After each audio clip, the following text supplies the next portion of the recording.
First Timothy tells you what to do. It says, instruct those who are rich in the present age, not to be arrogant or to set their hope on the uncertainty of wealth, but on God, who richly provides us with all things to enjoy. You have lived luxuriously on the land and have indulged yourselves. You have fattened your hearts for the day of slaughter. If this is not a threat, I don't know what will scare people. But who is he talking to? Rich men. Why? Because they were doing wrong things. Verse 4 and 6 tells you some of the things they were doing. Verse 4 tells you that the pay that you withheld from the workers who reaped your fields cries out, and the outcry of the harvesters has reached the ears of the Lord of hosts.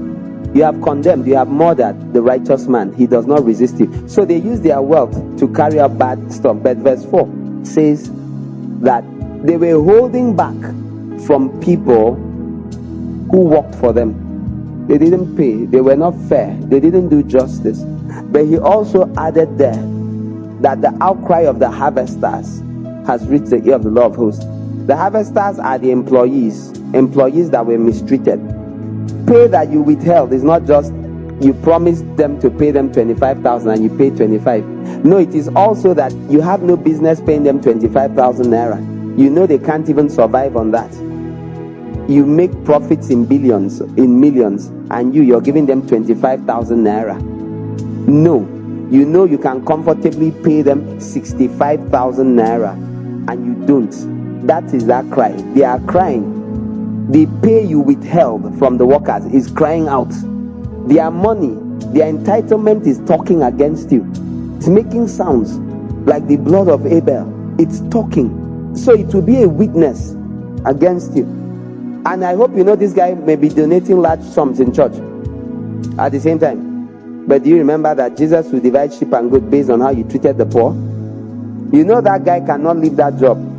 He has to do that 25,000 naira job, but he's a family man. It's better than nothing. He can't steal. He doesn't want to steal.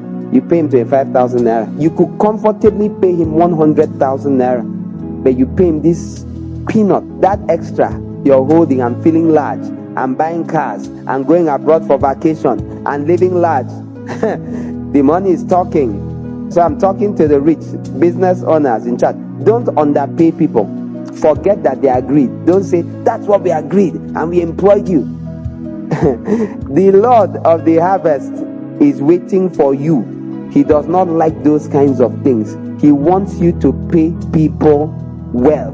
This is not an area one normally talks about, but these are the words of God. I'm going further to touch people that are serving. Do you remember when Jesus said that the wheat is ripe in the field and that you should pray the Lord of the harvest to send workers into the field? This is the person that is not supporting the work of God's house too. The person is not sending money towards those that are harvesting the fields of God. The person is withholding. Don't withhold. Make sure you give towards the harvesters, because harvesters cry out. They go like, oh God, I wish we had. Oh God, why are things so hard? Oh God. Someone in some outpost, someone doing what God wants, is in need of funds. When you don't provide those funds, their outcry is reaching the ears of the Lord of hosts.